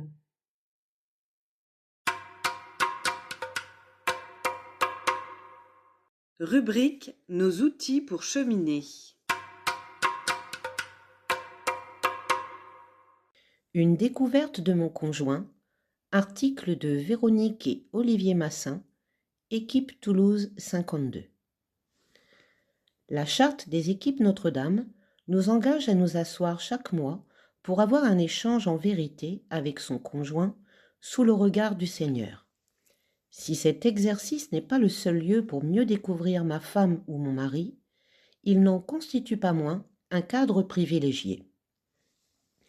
Tout d'abord, le devoir de s'asseoir commence par un temps de prière où l'on peut demander avec ardeur au Saint-Esprit d'être présent à cet échange et de nous permettre de contempler notre conjoint avec les yeux du Père qui nous a créés, hommes et femmes. Cette prière nous ouvre à accueillir l'altérité que constituent les deux membres de notre couple comme une richesse, un don de Dieu pour aider les époux à grandir en humanité et en sainteté, avec un regard sans cesse renouvelé. Commencer le devoir de s'asseoir en échangeant à nouveau les paroles du consentement qui ont scellé notre union par le sacrement de mariage permet de faire mémoire de cette alliance et de se rappeler que mari et femme nous nous sommes donnés l'un à l'autre pour nous aimer fidèlement dans le bonheur et dans les épreuves tout au long de notre vie. Il est beau de poursuivre ce temps d'introduction de ce qui, dans le mois écoulé, en nous remémorant ce qui nous a émerveillés chez notre conjoint. Faire ainsi mémoire nécessite de porter un regard amoureux sur mon conjoint ou ma conjointe et de redécouvrir la merveille qu'il ou elle est pour moi sans s'habituer. Voilà qui n'est pas banal et qui permet non seulement de changer la tonalité du devoir de s'asseoir, mais surtout de convertir le regard que je porte sur ma femme ou sur mon mari. Tu es une merveille, et cette merveille s'incarne dans la vie de tous les jours. Tu es une merveille quand tu passes régulièrement un coup de fil à ta mère qui en a besoin. Tu es une merveille quand tu prends du temps avec notre fils. Tu es une merveille quand tu fais des démarches administratives rébarbatives. Tu es une merveille quand tu souris malgré les difficultés. Le devoir de s'asseoir est aussi l'occasion pour l'un et l'autre des conjoints d'écouter, de parler, de se dévoiler et de se laisser surprendre. Il n'est pas simple dans la vie de tous les jours de prendre le temps d'exprimer avec nuance, précision, délicatesse, les humeurs qui sont les nôtres, les peurs qui nous habitent, les joies éprouvées, les difficultés rencontrées, les victoires remportées. Échanger sous le regard de Dieu, dans le prolongement de la prière, favorise un échange en vérité au cours duquel, sans se couper la parole, chacun va se révéler et s'accueillir. Je te confie avec humilité ce que j'ai vécu. Ce que je te confie de moi te permet de mieux comprendre qui je suis. Concrètement, il appartient à chaque couple, en fonction de là où il en est de sa vie conjugale, en tenant compte de la difficulté relative que représente l'écoute ou la prise de parole, de chercher ensemble les modalités à mettre en œuvre pour que le devoir de s'asseoir soit l'occasion de mieux découvrir, voire redécouvrir son conjoint. Donner un temps imparti à chacun, reformuler ce que tu as dit et ce que j'ai entendu, suivre chaque mois la même structure de devoir de s'asseoir, choisir une grille de questions propre à ce que nous avons vécu, autant de possibilités que de situations. Quel que soit le format que nous adoptons, prenons le temps de préparer cette rencontre. Pour quelle merveille rendre grâce? Qu'ai-je envie? Qu'ai-je besoin de révéler de moi? Noter dans un cahier ce que nous échangeons permet par la suite, quand nous le relisons, de mesurer le chemin parcouru ensemble et de nous écrier « Tu es l'os de mes os et la chair de ma chair ».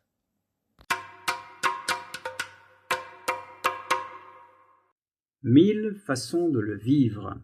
Un article de Marilyn et Étienne Cholin de l'équipe Chambéry 20.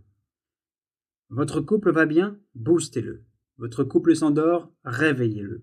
Votre couple déchante? Réécrivez sa partition. Votre couple languit? Secouez-le. Votre couple avance? Amenez-le plus loin encore. Votre couple étouffe? Donnez-lui un nouveau souffle. Votre couple vieillit? Offrez-lui une nouvelle jeunesse. Votre couple rayonne? Sublimez-le. De l'importance de trouver, facilement, un bon sujet pour notre devoir de s'asseoir. Beaucoup de choses sont importantes pour faire le devoir de s'asseoir. D'abord, être convaincu de son bien fondé, prendre rendez-vous, choisir un lieu propice, se conditionner en écoute active et évidemment se mettre sous le regard du Seigneur.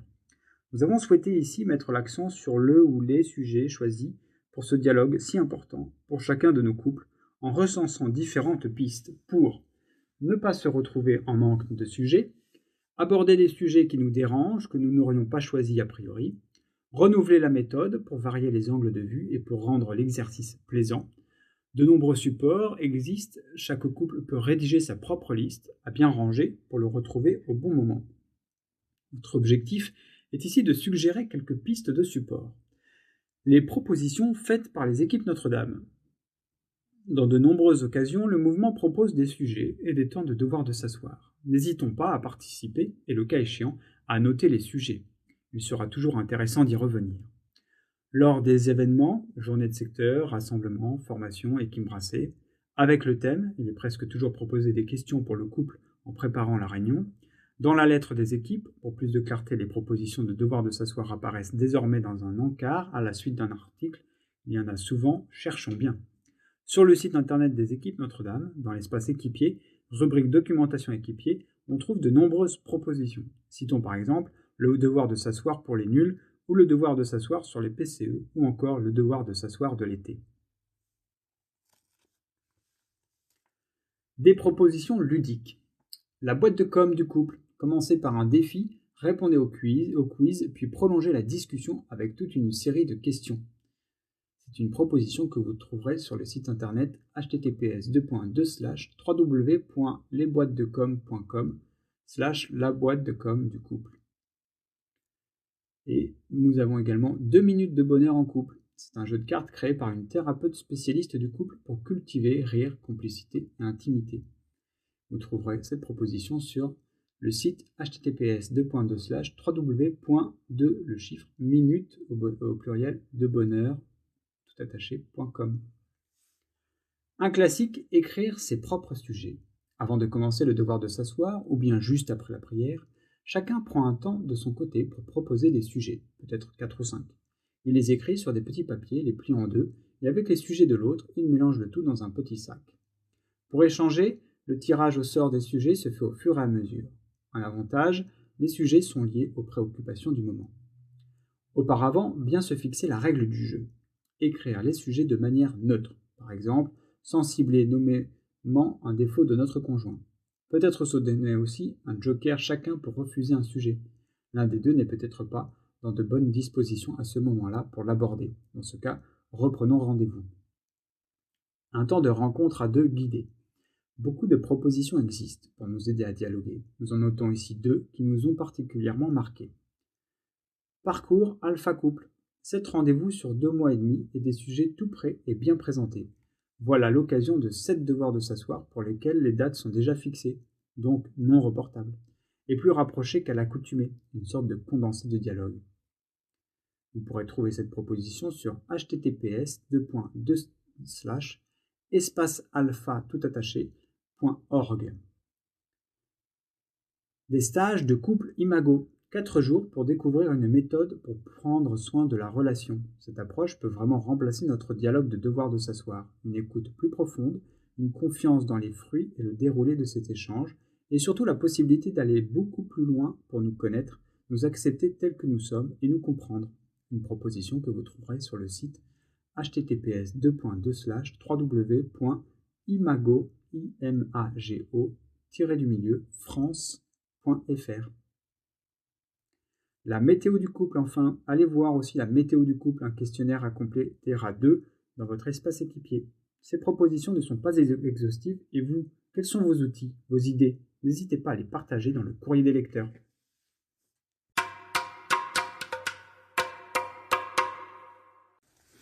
Pour vous aider à cheminer, nous vous proposons dans cette lettre 3 livres ainsi qu'un film. Et nous commençons avec les livres et Le goûter du lion, un livre d'Ito Ogawa aux éditions Piquier Poche, publié en juin 2025. Il fait 284 pages et coûte 8,55 €. Voilà un roman splendide, bouleversant de sérénité, à propos d'une trentenaire atteinte d'un cancer qui rejoint un établissement, le Lion, spécialisé dans l'accompagnement des malades en fin de vie. Même si le sujet aborde concrètement le chemin menant vers une mort inéluctable, il exprime réellement un hymne à la vie et à toutes ses formes de beauté, dans le respect des personnes avec la bienveillance des sentiments. Avec délicatesse et sensualité, l'autrice invite à découvrir la poésie des paysages, la profondeur des parfums, la subtilité des saveurs, en particulier dans la cuisine japonaise. Belle dégustation de ce petit bijou, nous dit Alain Bazerbe de l'équipe Bordeaux 45. Le second livre s'intitule Dictionnaire amoureux de la solitude de Marie de Hennezel aux éditions Plomb, publié en mai 2025. Il fait 560 pages et il coûte 25 €. Ce livre est une belle méditation, un chemin spirituel riche de rencontres et d'enseignements que Marie de Hennezel tire de son expérience et de ses luttes. Elle nous montre comment la solitude est à la fois une épreuve et une force. La solitude peut être un poison, mais elle peut aussi être choisie, désirée, recherchée. Dès les premières pages, elle insiste sur le pari de la solitude heureuse avec les mots d'Hannah Arendt. La solitude implique que, bien que seul, je sois avec quelqu'un, c'est-à-dire moi-même. Tout au long de cet alphabet de la solitude, à ne pas confondre avec l'isolement, l'autrice nous parle ainsi de la vie, de la mort, du bien à l'autre et à soi-même. La forme du livre, illustrée par Alain Bouldouir, en rend sa lecture facile et permet d'y revenir suivant l'intérêt que nous portons à certains mots et sujets. C'est une proposition de Bertrand Mazas de l'équipe Lyon 83. Et enfin, la troisième proposition de livre, il s'intitule « Dieu n'est pas un saint ». C'est un ouvrage de Roberto Mercadini aux éditions Les Belles Lettres, traduit de l'italien, publié en 2025. Il fait 144 pages, il coûte 17,90 €. Voilà un petit livre étonnant par son titre d'abord. Il pique la curiosité du lecteur et révèle son but avoué, nous surprendre de nouveau avec la Bible. Non, la Bible n'est pas le livre consensuel, conformiste, consolant, rempli d'une sagesse lénifiante que l'on voudrait parfois. À travers 15 courts chapitres qui renvoient à des passages précis du texte, l'auteur nous invite à revenir à la lecture de l'Ancien Testament pour en mesurer le caractère surprenant, audacieux et subversif. Il le fait grâce notamment à des personnages tels que Judith, Saul, Sarah. Il souligne bien malicieusement que chaque fois que Dieu choisit une personne pour lui donner une mission, il s'agit presque toujours de la personne la moins pertinente que l'on puisse imaginer. La position de l'auteur est de nous rappeler la force détonnante de la Bible. Pour cela, ses interprétations du texte ne sont jamais univoques et elles prennent souvent la forme d'interrogations. Un petit livre qu'on peut offrir à tous et qui guide vers le livre, le grand livre avec un L majuscule, nous dit Marc au plateau de l'équipe Parel Monial 1.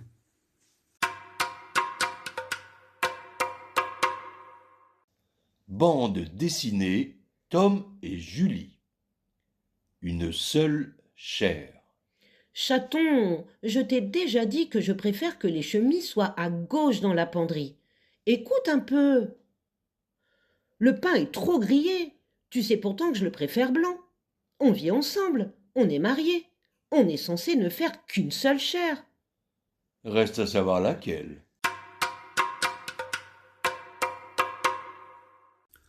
Et voici notre proposition de film, Voyage en Italie, un film de Roberto Rossellini, sorti en 1954. Voyage en Italie est le classique, le film qu'il faut avoir vu. Il raconte une histoire simple, celle d'un couple qui se défait par petits renoncements, petites trahisons et petits mensonges, jusqu'à la surprise du dénouement final. Voyez deux Anglais aisés qui descendent en voiture vers les environs de Naples pour régler une affaire d'héritage. Logés dans une villa face à l'île de Capri et au Vésuve, ils regardent un peu blasés une Italie vivante, populaire, simple et croyante. Leur confort et leur vie superficielle les ont éloignés l'un de l'autre sans qu'ils s'en rendent compte. Mais ce pays qu'ils méprisent un peu au fond d'eux leur donne une leçon que le réalisateur et ses deux interprètes Ingrid Bergman et George Sanders, rendent particulièrement émouvantes. La beauté des décors, les paysages, les vestiges antiques, l'épure de la mise en scène, sa simplicité, le rythme qui accentue la tension, emportent peu à peu le spectateur, amené à dépasser la surface de la vie pour découvrir ce qui est essentiel et précieux. Le film est visible gratuitement dans sa version restaurée sur le site d'Arte TV jusqu'à la fin du mois d'avril. C'était une proposition de Marc Plateau de l'équipe Paray-le-Monial 1.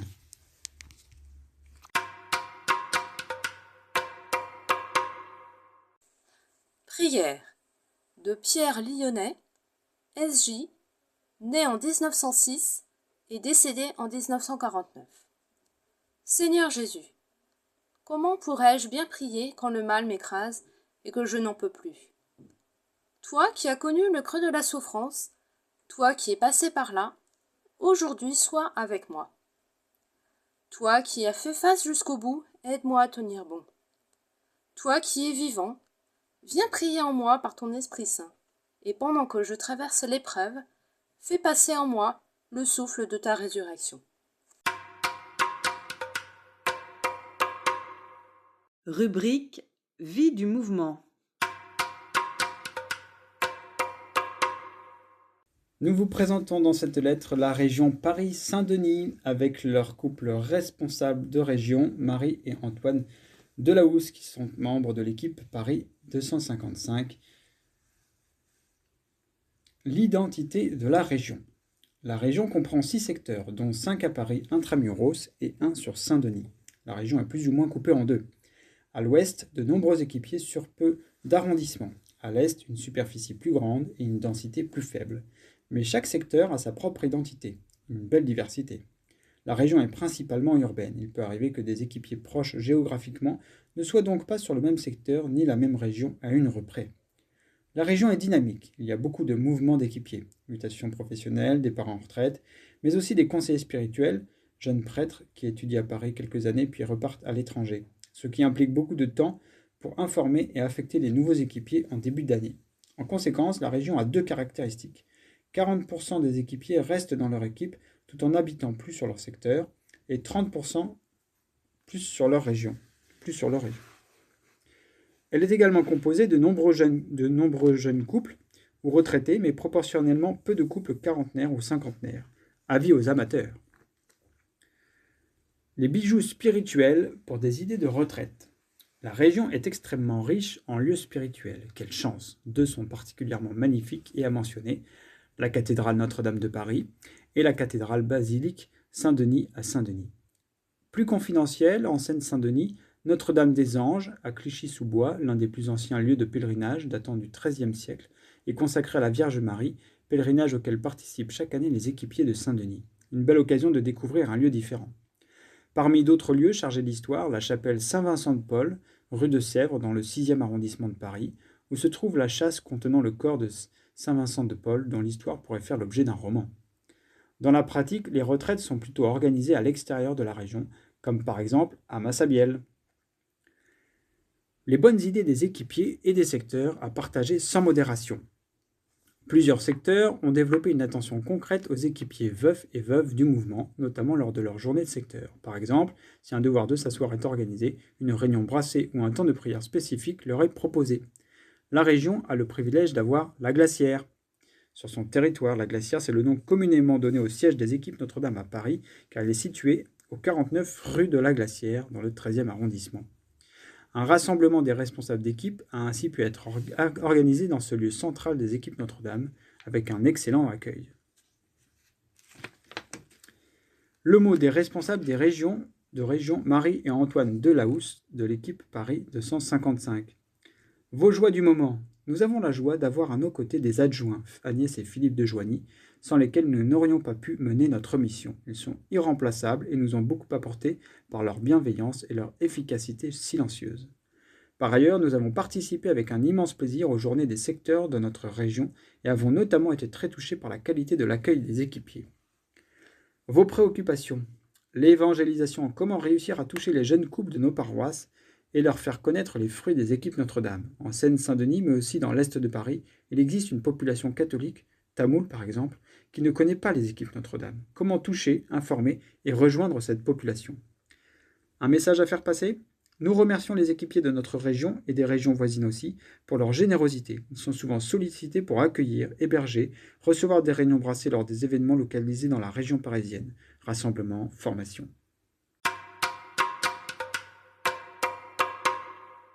Vous avez dit intercession? Article de Roselyne et Olivier de Sigaloni, équipe Paris 155. Un homme désespéré ne prie plus, car il n'espère plus. Un homme sûr de lui et de son pouvoir ne prie pas, car il ne compte que sur lui-même.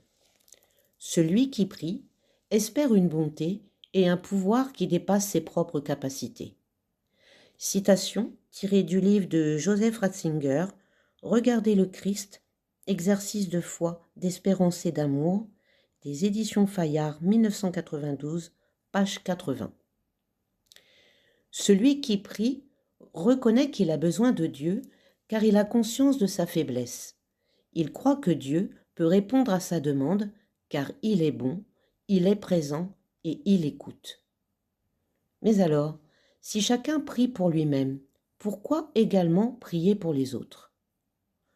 Parce que la prière est de celui pour lequel on prie, tant pour une intention précise que pour le cheminement de sa vie avec et vers Dieu. Saint Paul nous dit « Vous aussi vous devez nous aider par la prière, afin que beaucoup rendent grâce pour nous de la bénédiction qui nous a été accordée par la prière de plusieurs. » 2 Corinthiens, chapitre 1, verset 11. Parce que Jésus, l'intercesseur et l'Esprit Saint répondent à la prière en intercédant pour nous. Emplis de l'Esprit Saint, nous pouvons intercéder pour les autres comme Jésus et aimer comme lui. L'Esprit nous aide dans notre faiblesse. Nous ne savons pas pourquoi nous devons prier, mais l'Esprit lui-même intercède pour nous. Et celui qui sonde les cœurs connaît la pensée de l'Esprit, car l'Esprit intercède pour le peuple de Dieu, selon la volonté de Dieu. Romains, chapitre 8, versets 26 et 27.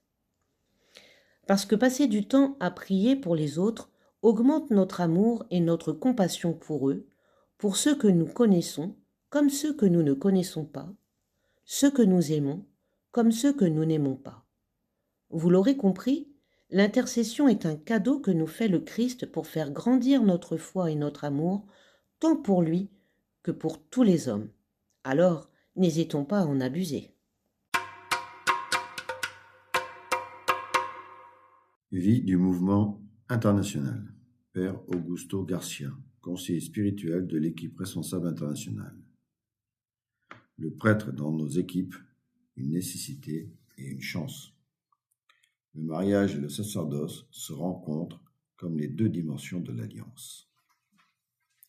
L'une des caractéristiques fondamentales qui identifie et exprime l'unité du mouvement des équipes Notre-Dame est la présence des prêtres conseillers spirituels dans chaque équipe. Les couples apprécient leur présence et leur en sont reconnaissants, et certains la considèrent comme un privilège étant donné la pénurie croissante de prêtres dans certaines régions. Mais nous devons nous demander si chacun comprend pourquoi leur présence est essentielle dans l'équipe. Pour certains, elle peut être simplement fonctionnelle, importante en raison de leur formation et de leurs études, mais pas nécessaire étant donné la difficulté de trouver un prêtre. La culture d'aujourd'hui peut nous inciter à raisonner ainsi de manière fonctionnelle, comme si la seule voie à suivre était de donner une réponse basée uniquement sur l'efficacité humaine, ce qui, consciemment ou non, réduit le mouvement à une institution sociologique et nous cache la présence vivifiante du charisme et des dons accordés par le Saint-Esprit. C'est pourquoi je pense qu'il est nécessaire de rappeler que, tout au long de son histoire, la présence du prêtre a été une caractéristique fondamentale des équipes. La charte initiale, 1949, mentionne que, ouvrez les guillemets, chaque équipe doit s'assurer l'aide d'un prêtre, fermez les guillemets. Le document de l'équipe responsable internationale concernant le prêtre conseiller spirituel, 1993, dit également ouvrez les guillemets, le mouvement a toujours cherché des prêtres pour être conseillers des équipes. C'est une tradition bien établie et un engagement très fort, fermez les guillemets. Le guide des équipes Notre-Dame de 2001, tout en notant la difficulté que les équipes ont à trouver des conseillers spirituels prêtres, réaffirme ce désir quand il déclare, ouvrez les guillemets, chaque équipe doit obtenir l'aide d'un prêtre, fermez les guillemets. Et enfin, les statuts canoniques des équipes Notre-Dame, révisés en 2014, y font référence en disant, ouvrez les guillemets, composé de 5 à 7 couples, l'équipe est assistée par un prêtre, conseiller spirituel, fermez les guillemets.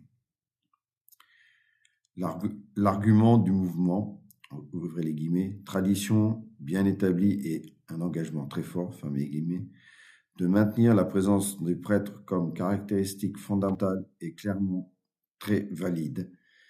Cependant, j'aimerais insister et vous inviter à réfléchir sur le fait que cet argument de tradition, entre guillemets, est basé sur la réalité ecclésiale de l'enrichissement mutuel des sacrements de l'ordre du mariage.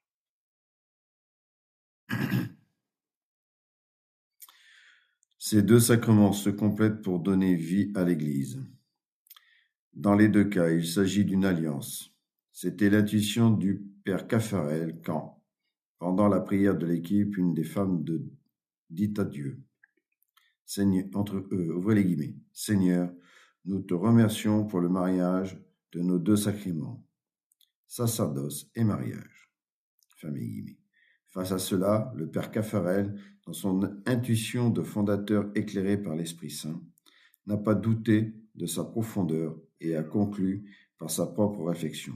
Ouvrez les guillemets. Je pense que c'est une intuition très profonde et fait partie de ce dynamisme initial, l'alliance entre le sacerdoce, qui représente l'Église, et les couples, qui apportent leur richesse. Fermez les guillemets. Le charisme fondateur, 1987. Voilà la source spirituelle et théologique qui fait de la présence du conseiller spirituel une caractéristique essentielle du charisme des équipes Notre-Dame. Dans la théologie des sacrements des dernières décennies, principalement depuis le pontificat de Saint Jean-Paul II, il y a une réflexion sur la relation entre le sacrement du mariage et les autres sacrements, particulièrement le sacrement de l'ordre. Partant du principe actuel que, ouvrez les guillemets, toute structure sacramentelle de l'Église exprime la fécondité conjointe du Christ époux et de l'Église épouse, fermez les guillemets, le cardinal Ouellet écrit, ouvrez les guillemets, le mariage et le sacerdoce se rencontrent comme les deux dimensions de l'alliance horizontale et verticale. Le prêtre sert comme ministre pour le don vertical qui vient de Dieu pour faire fructifier l'alliance des époux. Grâce au ministère eucharistique du prêtre, les époux peuvent s'offrir au Père en et avec le Christ, qui les rassemble et les enveloppe dans son amour sponsal pour l'Église. Le prêtre représente le don de l'époux tant personnellement que sacramentellement, tandis que la virginité consacrée et le mariage indissoluble incarnent la réponse de l'Église épouse à ce don. Ainsi connectés par le ministère sacerdotal, le mariage et la virginité se soutiennent et se confirment mutuellement comme les deux chemins de sainteté qu'ils sont. Dans les deux cas, le don total et l'offrande de soi, corps et âme, en réponse à l'amour du Christ, créent un véritable, entre guillemets, état de vie ecclésial. De plus, le mariage et le sacerdoce ministériel se rencontrent et correspondent dans la communication objective, sacramentelle de la vie trinitaire. Le sacrement du mariage exprime la fécondité réciproque des personnes divines qui sont présentes dans le couple, créé à l'image et à la ressemblance de Dieu. Le sacrement de l'ordre, d'autre part, donne une expression particulière au don, dans le Christ, du Père, qui est à l'origine de tout le mystère de communion dans l'ordre de la nature comme dans l'ordre de la grâce. En représentant le Christ, la tête et l'époux, alors le prêtre fournit la nourriture de la parole et le pain de vie qui descend uniquement du Père. Fermez les guillemets. Monseigneur Ouellet, Il mystère et sacrement de l'amour, une théologie du mariage et de la famille pour la nouvelle évangélisation. En conclusion, quelle belle liturgie nous célébrions si nous participions à nos réunions d'équipe avec une conscience plus attentive de l'abondance de grâce sacramentelle, qui donne, comme le dit le Père Ouellet, et communiquer dans la communion de la vie trinitaire entre le mariage et le prêtre.